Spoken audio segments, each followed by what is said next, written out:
Good morning student. Chapter है पहलवान की ढोलक और लेखक हैं फणीश्वर नाथ रेणु। ये आपका इस चैप्टर का दूसरा वीडियो है। पहला वीडियो मैं इसका भेज चुकी हूँ आप लोग को, ठीक है। इसका संक्षिप्त जीवन परिचय। फणीश्वर नाथ रेणु। फणीश्वर नाथ रेणु का जन्म 4 मार्च सन 1921 आरोही हिंगना जिला पूर्णिया जोबारी अररिया बिहार में स्थित है। फणीश्वर नाथ रेणु हिंदी साहित्य में आंचलिक उपन्यास के रूप में प्रतिष्ठित कथाकार है। इनका जो कई सम्मानों से नवाजा गया है, उनमें पद्मश्री सम्मान से भी इन्हें अलंकृत किया गया है। इनकी जो निधन है 11 अप्रैल सन 1977 पटना में हुआ था।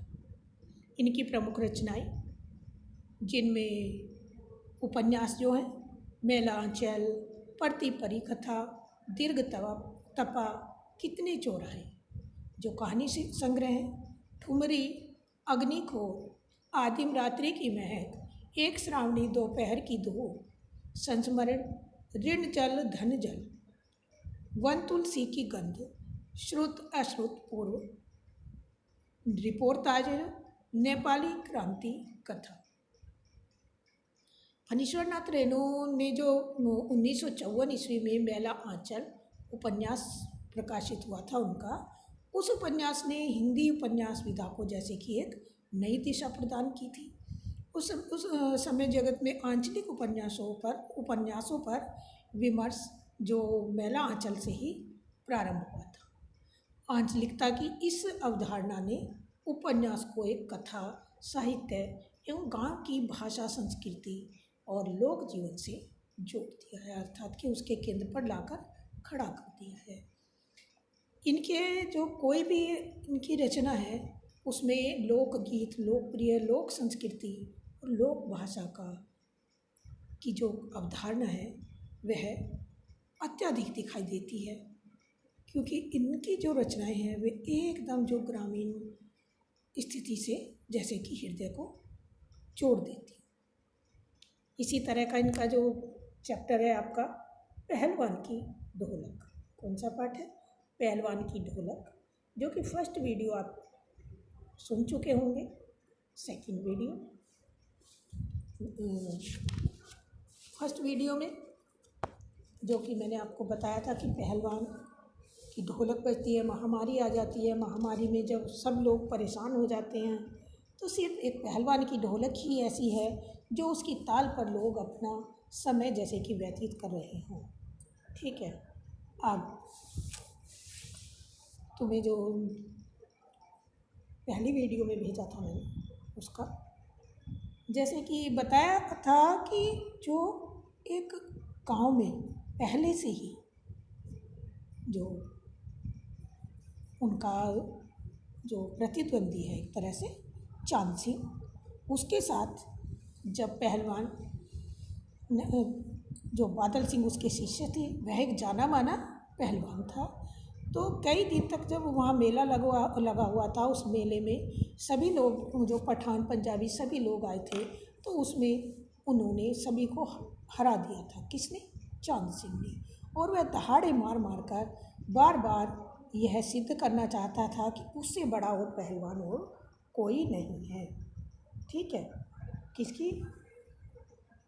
उसकी आवाज़ को सुनकर जो ऐसा लग रहा था कि उससे बड़ा और कोई पहलवान नहीं है।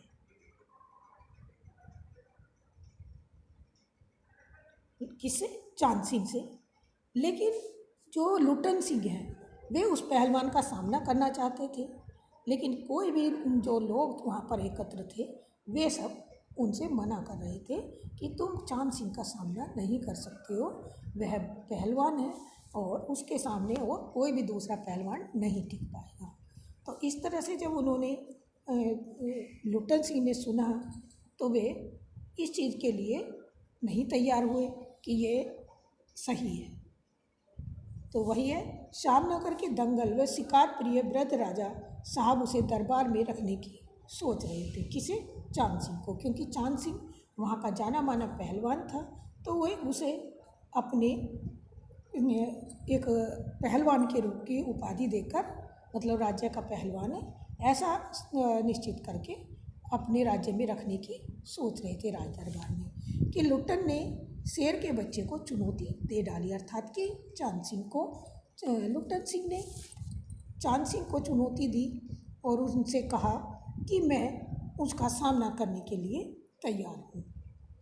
चांद सिंह बाज की तरह, सभी लोग इस बात को सुनकर कह रहे थे उसे, लुट्टन सिंह को, कि तुम कहीं पागल हो गए हो।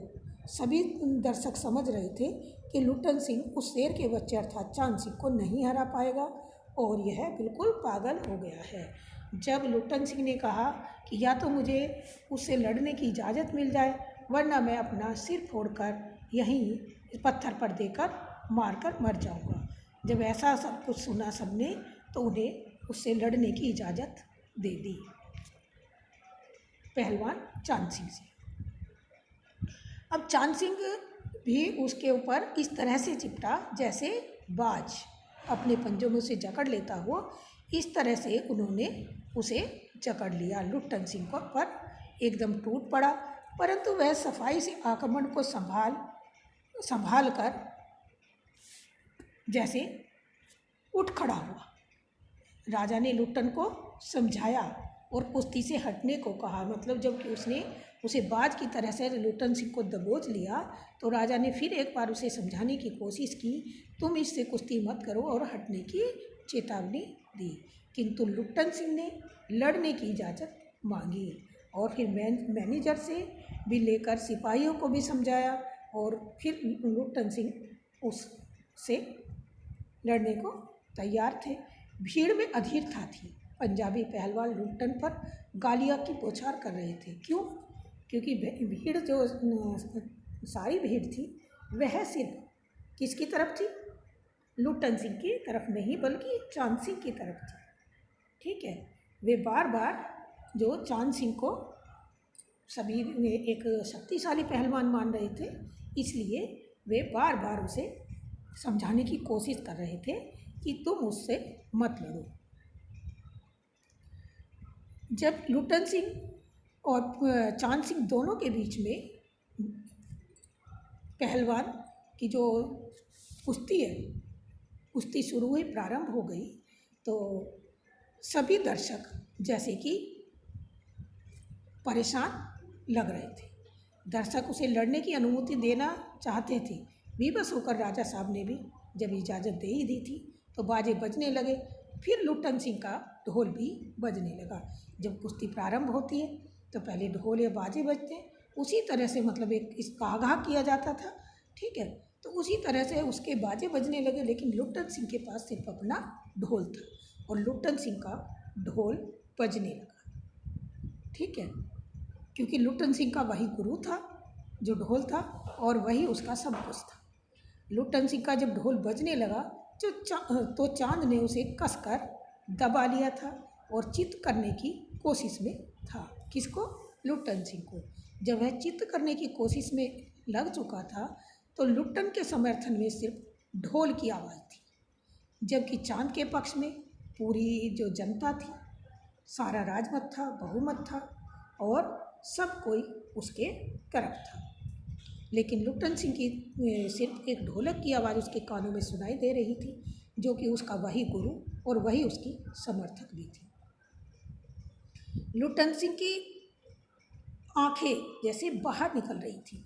सभी ढोल की पतली आवाज़ सुनाई दी। तभी उसे ढोल की जो आवाज़ सुनाई दी, तो उसे उसमें से सुनाई आता था कि ताक धीना, तिरकट तिना, धाक धीना, तिरकट तिना। इसका अर्थ था कि दाव काटो बाहर आ जाओ, दाव काटो बाहर आ जाओ।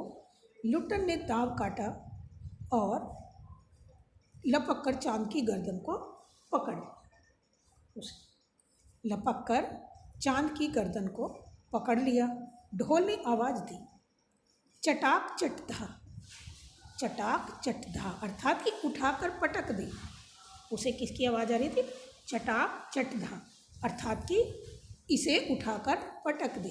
तभी लुट्टन सिंह में और जोश उत्पन्न हुआ अपने ढोल की आवाज़ सुनकर, कि मतलब उठाकर, जैसे कि वो उसके इशारों पे ही चल रहा था। ठीक है। लुट्टन सिंह ने दांव व जोर लगाकर चांद को जमीन पर दे मारा अर्थात कि उसे उठाकर पटक दिया। ढोल ने धीना धीन, धीना धीना धिक धीना कहा और लुट्टन ने चांद को चारों खाने चित्त कर दिया। ढोलक ने कहा वाह बहादुर, उसने कहा कि वाह बहादुर, मतलब चांद सिंह का जो शाबाशी देने वाले थे पूरी जनता थी, लेकिन लुट्टन सिंह को सिर्फ शाबाशी और उत्साहित करने के लिए सिर्फ वहाँ एक ढोल था, जो वही उत्साहित भी कर रहा था और वही उसका गुरु का काम भी कर रहा था। वह बहादुर की ध्वनि की आवाज़ जनता ने माँ दुर्गा की, महावीर जी की, राजा जी की जय जयकार की। उसने तो महाबहादुर की जय की और उसकी ध्वनि को सुनकर जो और बाकी लोग थे महादुर्गा की जय, महावीर की जय, राजा जी की जय, इस तरह से बोलने लगे। लुट्टन ने सबसे पहले ढोल को प्रणाम किया और दौड़कर राजा साहब को गोद में उठा लिया। किसने? जब लुट्टन सिंह जीत गए तो उन्होंने अपने सबसे पहले ढोल को प्रणाम किया और जो राजा साहब थे उनको भी उन्होंने प्रणाम किया अर्थात कि उनसे वह लिपट गया अपने आप को धन्यवाद देने के लिए, कि मुझे वहाँ जाने तक के लिए आपने जो इजाज़त दी उसके लिए उन्होंने उसका धन्यवाद भी किया। किसका? राजा साहब का। ठीक है। पंजाबी पहलवानों की जयामत चांद की आंखें पहुँच रही थी। जो पंजाबी पहलवान थे वे चांद सिंह की आंखें पहुँच रहे थे, क्योंकि चांद सिंह उस समय दुखी था, परेशान हो गया था, जिसकी कि कोई भी सीमा नहीं थी, जिसका कोई सामना करने वाला नहीं था। आज वही चांद सिंह की जो बाकी लोग उसे पहलवान समझते थे और उसकी वे आंखें पहुँच रही थी। राजा साहब ने लुट्टन सिंह को पुरस्कृत ना करके अपने दरबार में सदा के लिए रख लिया। जैसे कि पहलवानी में जीतने के बाद पुरस्कृत किया जाता था, लेकिन राजा साहब ने उन्हें पुरस्कृत ना करके उन्हें अपने दरबार में रख लिया। क्यों? क्योंकि हमेशा जब दरबार में जो पहलवान स्थित हो जाता है तो उसे वैसे ही राज दरबार से ही बहुत सारी सहायता मिलने लगती है, अर्थात कि उन्हें अपने दरबार में उन्होंने उसे रख लिया। किसको? लुट्टन सिंह को। फिर उसके उपरांत जब राजा साहब ने जो सारे राज पंडित, मैनेजर, जो सभी लोग जो लुट्टन सिंह का विरोध कर रहे थे और विरोध करके कहा था कि यह क्षत्रिय भी नहीं है, तो राजा साहब ने उनकी सबकी एक न सुनी और लुट्टन सिंह को उसकी कीर्ति दूर दूर तक फैलाने के लिए और उसको शाबाशी दी। उसने सभी नामी पहलवानों को हरा डाला। उसने काला खां जैसे प्रसिद्ध पहलवान उस समय में थे वहाँ पर, तो उन सबको हरा डाला। उसके बाद वह दरबार का एक दर्शनीय जीव बन गया। कौन? लुट्टन सिंह। उस समय वह राजा साहब के जो उसका था एक दर्शनीय जीव बन गया।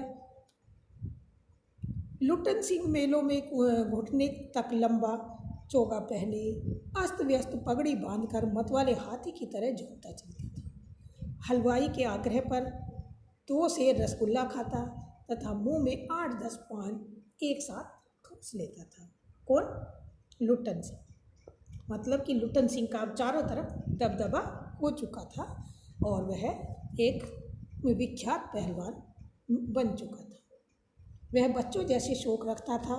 दंगल में उससे कोई लड़ने की हिम्मत नहीं रखता था। कोई करता तो उसे राजा साहब इजाज़त ही नहीं देते थे।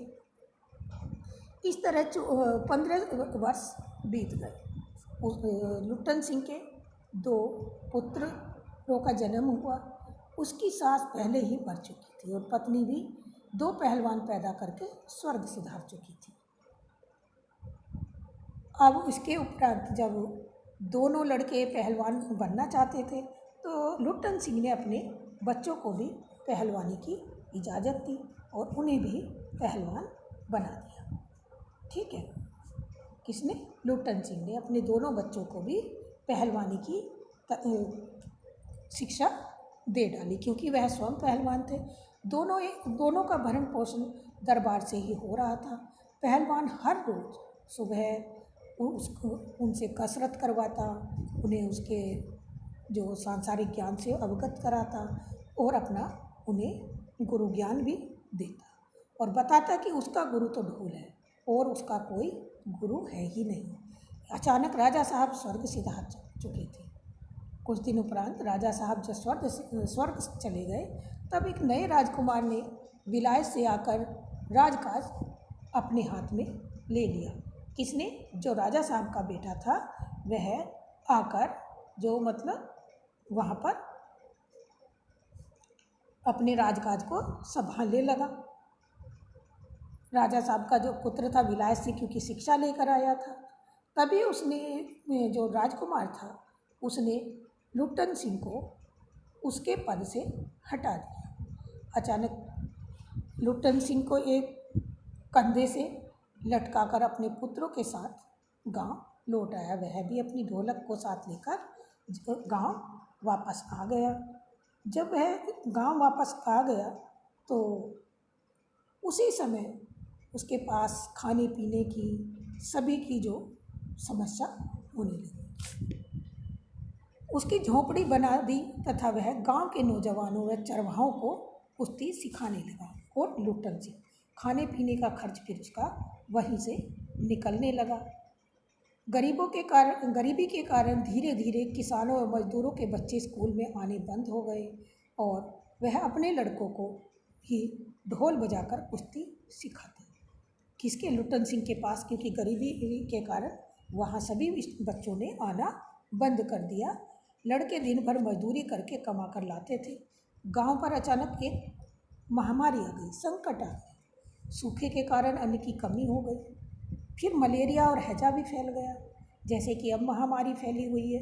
कोविड-19 के कारण हमारे सारे देश में जैसे कि एक चाल सा आया हुआ है, ठीक वैसे ही जब हैजा और मलेरिया शुरुआत में ये महामारी आई थी तो हमारे चारों तरफ जैसे कि इसी तरह का हाल हो चुका था। घर के घर खाली हो गए थे। प्रतिदिन 2-3 लाशें उठने लगी थी। लोग एक दूसरे को ढाढ़स बंधाते तथा शाम होते होते घरों में घुस जाते थे। लोग चुप रहने लगे। कोई मतलब एक दूसरे से बात करना भी तक भी बंद हो गया। ऐसे समय में पहलवान की ढोलक बजती थी। ऐसे में भी लुट्टन सिंह ने अपना साहस नहीं छोड़ा। वह भी प्रतिदिन उस ढोलक में थाप मारता और उसे बजाता। जो गांव के अर्धमृत औषधि उपचार पथ विहीन प्राणियों में जैसे कि वह शक्ति संजीवनी भर देती थी। कौन? जो लुट्टन सिंह की ढोलक थी। जब लुट्टन सिंह ढोलक बजाते तो ऐसा लगता था कि जैसे कि वह एक संजीवनी का काम कर रही हो। ठीक है, जब संजीवनी का काम कैसे कर रही थी? क्योंकि ना तो सुनने का के लिए किसी के पास था, ना ही कुछ शक्ति और ताकत थी। बस सिर्फ एक ढोलक की थाप को ही लोग वहाँ सुनते और उसी से ही समझो जैसे कि वे अपना समय पास कर रहे थे, अर्थात कि वही संजीवनी शक्ति बनी हुई थी। एक दिन पहलवान उनके दोनों बेटे भी उस महामारी में चल बसे। पहलवान सारी रात ढोल बजाता रहा। दोनों पेट के बल पड़े हुए थे। उसने लंबी सांस लेकर कहा, दोनों बहादुर गिर पड़े। दोनों बहादुर किसे कहा? अपने बच्चों को। दोनों बहादुर गिर पड़े। उस दिन उसने राजा श्यामानंद की दी हुई रेशमी जांघिया पहनी और सारे शरीर पर मिट्टी मलकर थोड़ी कसरत की। फिर दोनों पुत्रों को कंधों पर लादकर नदी में बहाया। कौन? लुट्टन सिंह पहलवान। उसने क्या किया कि अपने अंदर ताकत, जो हिम्मत जुटाई कसरत करके और फिर अपने दोनों बच्चों को जो कंधे पर लादकर नदी में बहाया। फिर एक दोनों सॉरी, इस घटना के बाद गांव वालों की जैसे कि हिम्मत टूट चुकी थी। जब पहलवान के दोनों बच्चे ख़त्म हुए, बेटे ख़त्म हुए, तो मानो जैसे कि अब गांव वालों की भी हिम्मत टूट चुकी थी। रात में फिर पहलवान की ढोलक बजने लगी, किंतु पहलवान ने हार नहीं मानी। 1.5 हाथ का कलेजा है। किसका?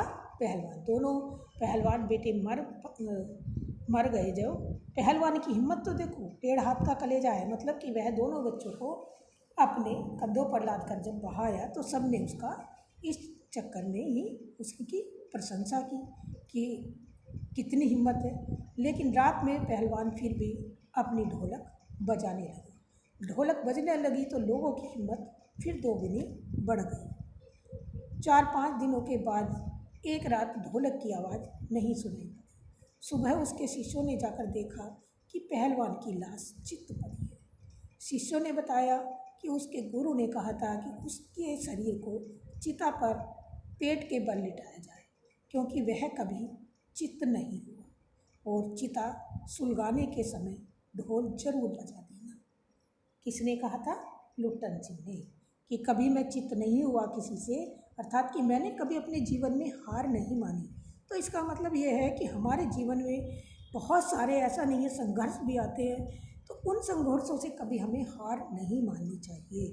कभी भी हार मानोगे तो हम अपने आप ही पहले ही चित हो जाते हैं, अर्थात कि आधी तो हमारी हिम्मत पहले वैसे ही कम हो जाती है। इसलिए कभी भी जितना भी जीवन में कठिनाई आए उनका डट कर मुकाबला करो और पहलवान की तरह इस एक हिम्मत जुटाओ जैसे कि उनने मरते दम तक कभी किसी से हार नहीं मानी। थैंक यू बेटा।